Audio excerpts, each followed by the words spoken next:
situation and prevent further bloodshed. We want to see We simply have to focus on this man. He scored 4 in his last 3. What will he produce today?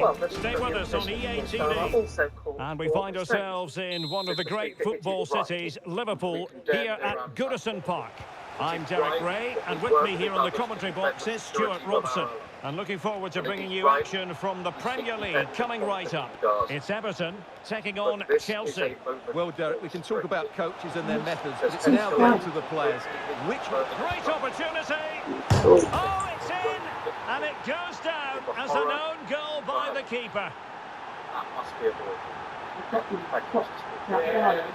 Well, France and Germany, along with other countries, urging Israel to avoid any escalation. Yesterday, the White House told Israel that the US would... Well, as you can see, there's not much he can do about that. He's so unlucky, but it goes down as an own goal. Officials said Erdogan and told the Israeli Prime Minister Benjamin Netanyahu to think very carefully and strategically about how to respond to Iran. It is the US. Back underway, and 1-0 it is. Let's see what happens next. Largely about the extraordinary success of last night. We don't see Iran, we don't see and unable to pick out a teammate, and that'll be a throw.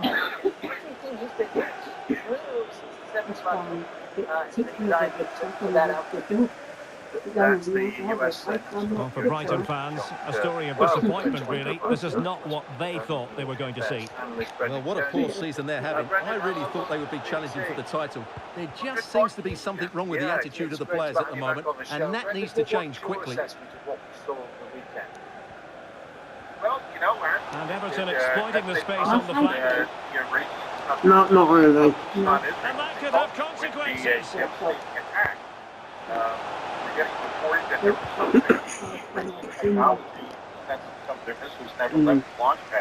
Let's get the latest on the injury situation from our pitchside man, Jeff Shreves. The problem he has is in the calf. No shortage of excitement. Level again. No wonder they're excited. 300 some-odd rockets, UAVs bringing down to Israel, probably less than 1% made it all the way. So really, in many respects, well, here's the replay. Watch how he goes past his man with such ease, and it's just a change of pace. But there's still plenty to do from here. He hits it so well, though. Lots of pace, lots of power, and the keeper just can't react in time. It's a great strike. That Iran should be smart as well as tough, and essentially, Israel, I should say, should be smart as well as tough. So back underway. 1 goal apiece here. Israel, after this, has managed to defeat Iran with technology-wise, and also recalibrate its relationship with its allies. Read that pass all the way, cutting it out. Especially falling out, weren't they, over this streak of difficulty? Well, who will be the player to decide the outcome, to determine the course of events? No reason at all why it won't be this man, Stuart. What do you anticipate seeing from him? Opportunity here. Goalkeeping of the highest order. Well, he's got to be pleased with that save. It's absolutely magnificent.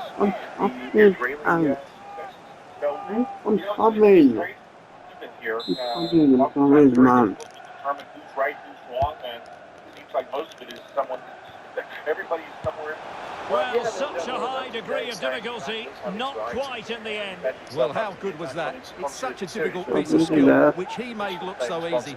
That deserved a goal. There are some today saying, we've been noticed that it's argued Iran gave and warned its neighbours in their space, that there was, to a certain extent, some form of choreography.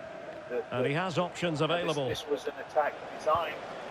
Everton unable to retain possession. Global conflict, or certainly Middle Eastern-wide conflict, but just simply to show to have kind of an initial show of strength. Do you buy into that? I do. Running with the ball confidently. Can he give them the lead? There it is! A fantastic goal, and no wonder he's off celebrating. And I really think that they wanted to send a message. It's important. They're speaking to the Arab. Well, here it is again. He goes past his marker so easily with just a drop of the shoulder, and his movement's so clever. Once he gets onto it, there's only one thought in his head: smash it as hard as possible. What a good goal. Carefully calibrated in such a manner as to... Well, he has to come up with a game plan. His side are struggling now. Yes, I think that's So Chelsea restart the game. Can they come up with an answer? Doesn't it, for things to go badly wrong. Brendan, what would be the Rather than a free kick, it's advantage Chelsea. Between Israel and Iran. I mean, presumably, Iran is a much larger country. They look as though they want to make this move count. Technologically agile, isn't it? Oh, it is. They're extraordinary. Enzo Fernandez. Their planning, their execution is fine work from Chelsea to win the ball back. The Iranians and gobbled up with ease by the keeper. But, well, let's get more details on the injury situation from our pitchside reporter, Jeff Shreves. Yeah, keep an eye on him, because in that last challenge, he took a heavy blow to his upper... It has to be! Oh, incredible save, and he snuffed out any sign of danger. It's still there for him. Well, fantastic reflex. Might still be able to do a bit of damage. And there it is, a goal! I must say, much to the annoyance of the keeper. Much more so what the Iranians are capable. Well, here we can see it again. Normally I'm the first to point the finger at a goalkeeper, but I think it's a good initial save. I'm not sure he could have done much more. Just a bit unfortunate, really, that it dropped to an opponent. The Israelis will be able to restrain themselves, or at some point there will be a level of revenge here. Well, he knows this is going to be a tough game now. He's got to get his side playing again here. Well, another equaliser. What a topsy-turvy game this has been. Well, that's how to keep the opposition at bay. Good-looking move, this. Oh, he'll take it on. Well, the bar can be the goalkeeper's best friend. Fancies a pop from here. Oh, commanding goalkeeping. Well, the referee has decided that the injury is sufficiently serious for play to be stopped. Treatment required. Joining us. Always a pleasure. Thank you, Brendan Kearney there, retired US Marine Colonel, Military Affairs Analyst on the latest from Israel. Iran is 1756. Live Drive. Tony Livesey and Claire McDonald. Thank you so much for joining us at Time Live Drive. And so a drop ball to restart the proceedings. What impact has the poor weather had in recent weeks and months on your sport? And Rob in Nottingham is one of you. Hello, Rob. Hey, it's good to have you on the programme. What is your sport of choice? High pressing and good high pressing. Prevented the damage. Gives it a go. And a goal it is to put them in front again. No less than they deserve.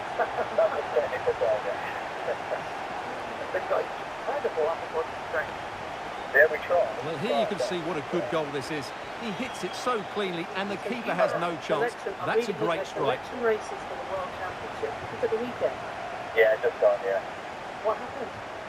Well, I can't really know. It was pretty terrible to start with, like a massive headwind. Once you got to do our selection races, we normally take about 40 seconds to a race. On with the game then, 3-2. What will happen next? It's the longest race I've ever long. Was this a headwind? I agree.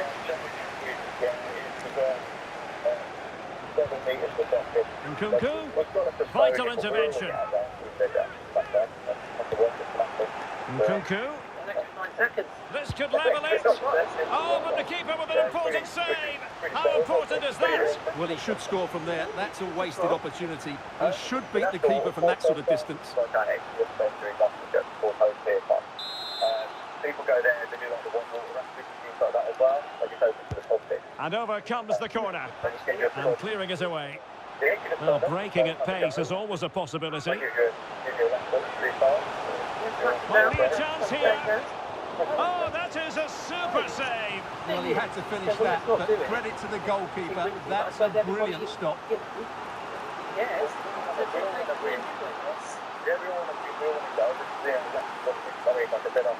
I'm playing for 14 years, but I'm at the end of my career now. I've got to keep the youngest on the toes, and then, yeah, it's a good race all told, but, people there as young as 10 years old. And under pressure, that was a fine claim. But they did it over there all day, they tried their hardest, little kids, little hints in the boat, absolutely giving it all the time. And so the first half story has been written. It's half-time here at Goodison Park. Because no one You certainly have got to give this man high marks for his work up to this point, Stuart. Well, I really liked his first half display. He was certainly the most influential player on the field, and I'm expecting more of the same in the second 45 minutes. I mean, we've got 8 in 3 weeks. We've got time to turn around. Hopefully it'll be a little bit nicer out there. Yeah, so nice it would be. How old are you, if you don't mind me asking, Rob? I'm 36 now, so I'm really old in terms of like athletes for these sort of things, but I'm trying my best. Well, kayaking means you can carry on doing it, you know, at that age. We're a power sport, so we've just rebranded to Paddle UK if anyone wants to get involved. So we're all paddle sports, the kayaking, standard paddle boarding, canoes, all sports. We've all come under one umbrella now, so the Paddle UK, and anyone can get involved. You know, buy a license, like you would a fishing license or anything, and access the whole waterway. Like kind of whole country. I use it now in Birmingham. I'm actually from Birmingham on a racing officer. And I use Alan always all the time. Like now, it's like the Venice River season. Oh, beautiful up there. And I mean, it's interesting. We're going to play an interview with Arnie Phillips, choreographer, talking about age gaps, and she works with a much younger choreographer, and they won a big award last night. Do you enjoy that? You mentioned young kids there, but do you enjoy, kayaking with younger people? Yeah, brilliant. Certainly, I mean, I was one of those younger people, at once upon a time. So, going out there to use the experience, hopefully trying to mentor them into the right path. You all make mistakes when you're growing up, like when you're younger and you get the highs and lows of sport. So they get the ball rolling once more, and it's advantage Everton after the first half. Let's see what the second 45 has in store for us. Well, plenty of scope for them to attack. From long distance. Oh, magnificent from the keeper. Fantastic stop.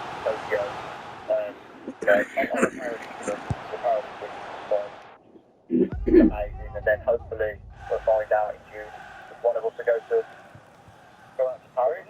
Hopefully. Yeah, fantastic. Well, listen, Rob, good luck and keep in touch and let us know how you get on.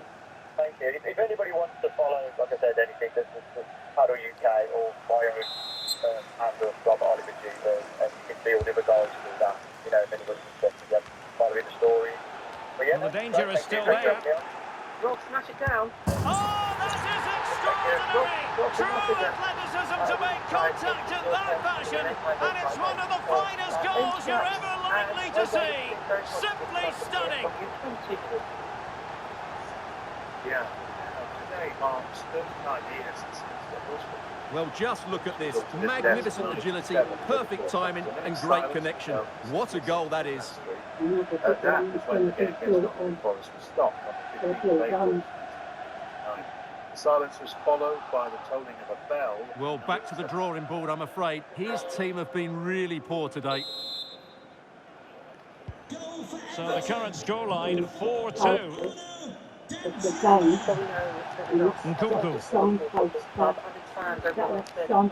Particularly those fighting for justice. But now, the impact Nkunku.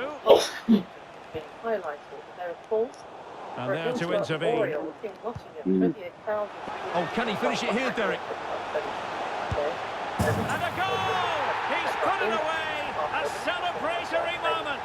This guy here, Hillsborough providers,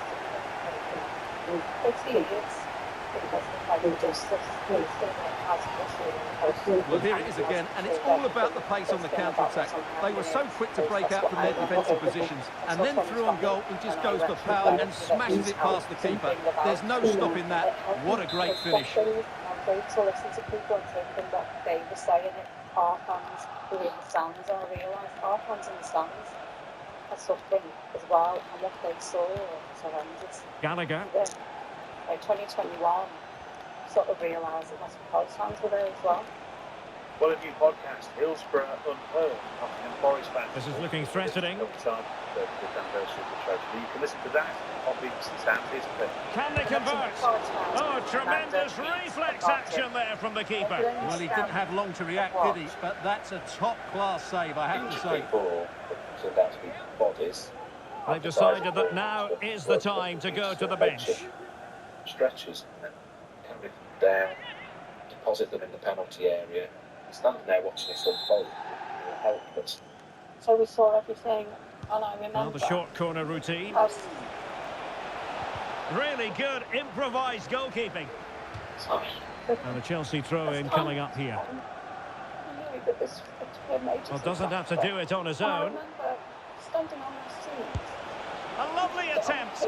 Well, full credit to him. He had the audacity to try it. Well, that's so close to being a lovely goal. It just doesn't come down in time. You know, and to watch people giving CPR in front of you, seeing the crushed faces, you know, that's memory that never goes away. Well, just to point you in the right direction, we have more live action from the Premier League coming up here. Oh, what a goal! A tremendous strike! Hard to believe that he elected to take on that shot. Absolutely brilliant. Well, here it is again, and wow, just take a look at this. He's absolutely nailed this one. What a strike that is from distance. Also, Sarah behind the podcast, and also lifelong Forest fan. Well, no wonder he's delighted. They're bossing the game now. Good evening. So let's start with you then. What brought this idea on? Is this something that you've heard down the years, that there just hasn't been enough recognition of what the Nottingham Forest fans went through as well? Yeah, I've been on the radio here in Nottingham for 20 years, and every year when the anniversary comes round, it occurs to me that there's the sort of silence, or there has been in Nottingham about this, a lot of silent pain. Clearly it's a Liverpool tragedy. None of the Nottingham Forest fans died, but as you heard there were 28,000 of them in the stands, and they witnessed what they witnessed that day, and they went home, and by and large nobody talked about it for 30 years. And I've wanted to understand why that is, why people are kind of clammed up and locked up tight, why the cities, the clubs and the fans in the aftermath of this disaster didn't sort of come together in grief, and they went their separate ways. Of course, Liverpool were fighting a campaign for truth and justice, and here in Nottingham there was quite a lot of silence. There was also nowhere to go, there was nowhere to commemorate, there was no kind of focus point. But things have changed more recently, and that's what we explore in the podcast. Pete, you were just 25. Who were you there with? I was there with my dad and my brother. I lived in London at the time. I'd moved away from Nottingham, moved back since.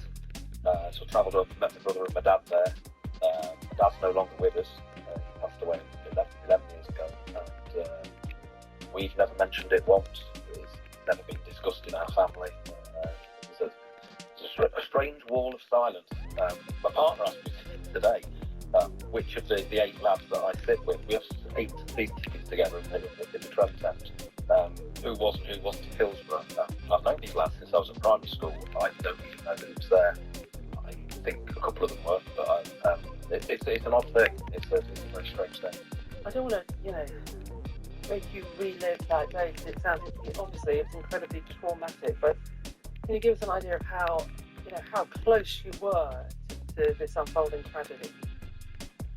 Yeah, well, I can be pretty precise because I was practically pitch length away, so 100 plus yards myself. But so I was on the Cop at Hillsborough.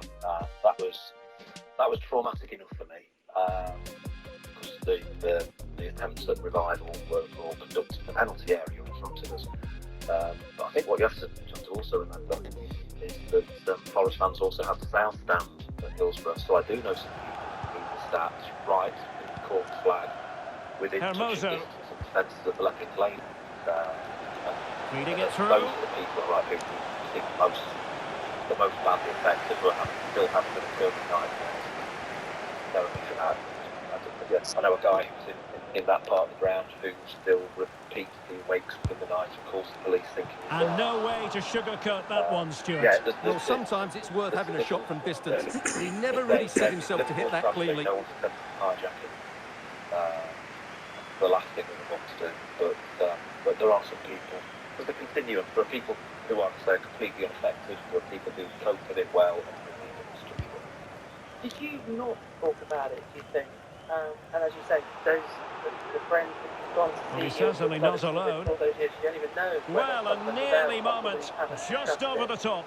Because it is too painful to talk about. Yeah, I think it's a product of the times. I think it would be different if it happened now. There'd probably be support set up within 5 minutes. We'd all be discussing it on social media. Anyway. I don't know if it's a product of being male. Do we not talk about this sort of stuff? I don't know. I think there are lots of factors. There was a feeling that it was Liverpool's tragedy, not our tragedy. There was some difficulties around. They've given him too much space.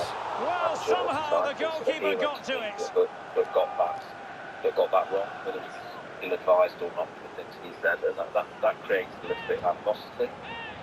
Understandably, it was just a very difficult thing. I think there's also an element of survivor guilt. We were easily told it would have been better if we'd been to that end because we were small club. We had 28,000 people in that stadium. Tarkowski. And we had selected players. Oh, that is outrageously spectacular! Well, a flair for the dramatic, to say the least. We'll be replaying that one over and over again for a long time to come. Let's talk about... Well, just look at this piece of skill. He times this absolutely perfectly. Great connection as well. We'll see this for years to come. Fantastic goal. Moving the back there. Moving the family. Well, he knows his team haven't been good enough in this game, but how does he change it? Quite terrifying dreams. I can't tell you that I wake up in the night shouting, and it's quite often about that. In the immediate aftermath, And he keeps going. And let's give credit to the defending. Can he find the right pass? He got a good palm on it. And Chelsea win the corner. I still know people who have never been back and wouldn't dream of going back. I worked with a colleague who, a little bit older than me, who loves Forest. He was at Hillsborough that night. He has never been to a football pitch again since. He still likes to talk about football. But for me, yeah, a feeling that things would always go wrong. I didn't go on holiday for years and years and years afterwards, 10, 15 years afterwards, just because something had happened in my head that anything you set off to do nice would turn out dreadful. And there's the delivery. Not too fussy in clearing his lines. Counter-attacking, very much an option. In with a chance. Well, it was so easy on the eye, that counter-attack, but no reward for them. Yeah, it was all good until the final effort. It just shows how devastating they can be on the break, though. Podcast, and there are calls for a Hillsborough Memorial in Nottingham.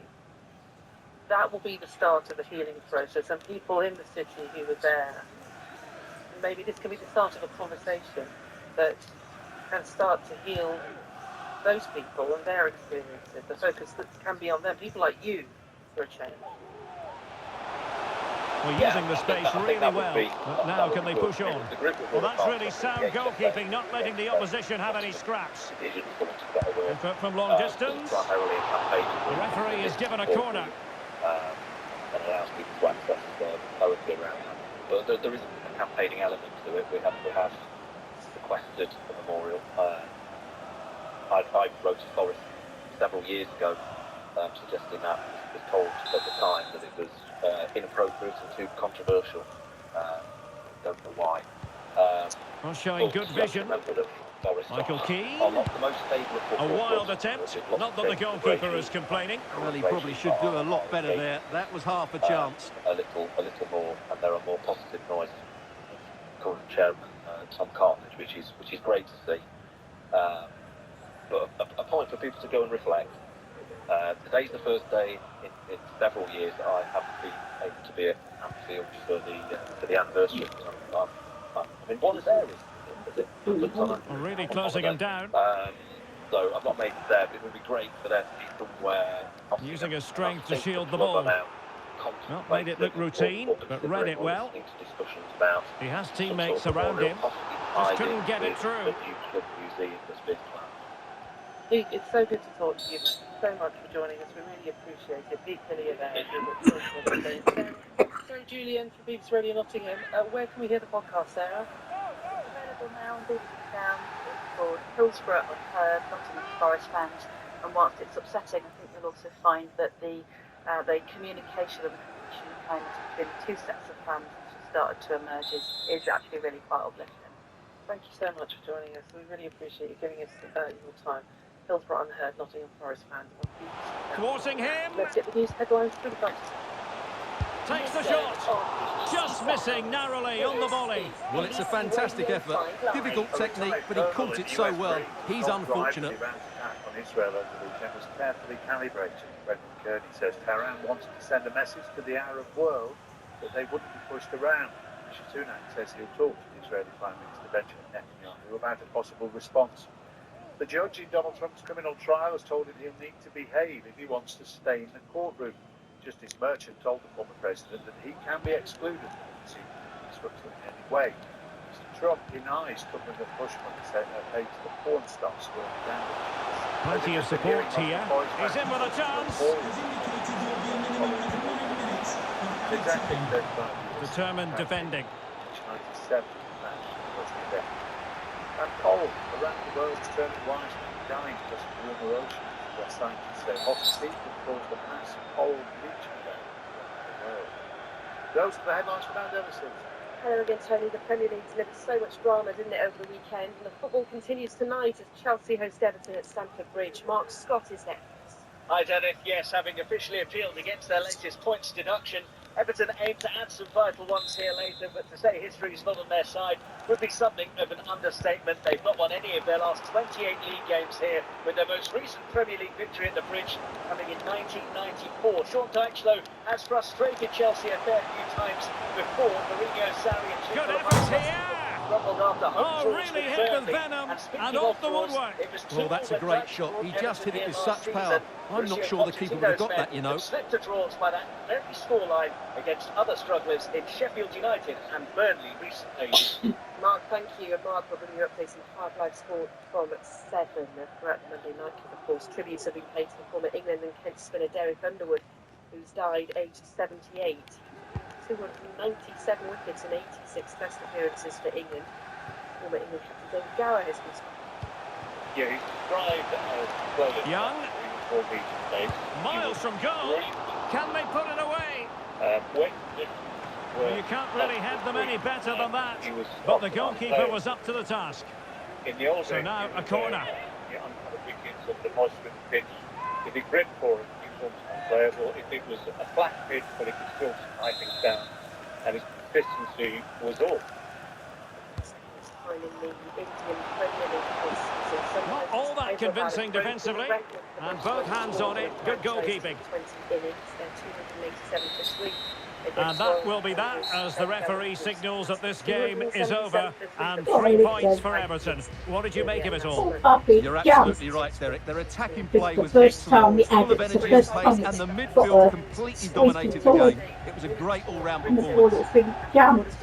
No two ways about it. He really has brought his influence to bear on the proceedings. Well, he gave that back line a torrid time, didn't he? He was far too sharp for them, always looking to play on the shoulder, took his goals well too. Clearly the difference maker today. John Dutton says the women's race will be shorter than the men's 6-inch race, but unfortunately equal wisely. We hope very soon over the next couple of years that we'll have the same number of stages races and having the same proportion of prize money this year for everything we do. So to be running this as a federation, running this under an events banner, it's really big moments, and doing the right thing is so important for British cycling. Andy Murray doesn't require surgery on his ankle, but he doesn't yet know when he'll return to action. Got time for a couple of questions? It's the Miami Open. And Britain's Jake Clifford doing the second round of the Munich Open, but Dan Evans lost in the opening round of Barcelona. It's the latest from BBC Sport. A look at your travel. It's been really busy tonight. We've had many motorway closures. We've had bad weather as well, winds and heavy rain. So the Avonmouth Bridge has reopened, the M5, northbound between 19 and 18. That was where a lorry caught fire. That was between Portishead and the M49. But the queues were back to junction 20 at Clevedon. And then I had a text saying it's actually further back than that. Are you sure it's still open? Or it is open. And it is open, but the queues are back to 21 at West East.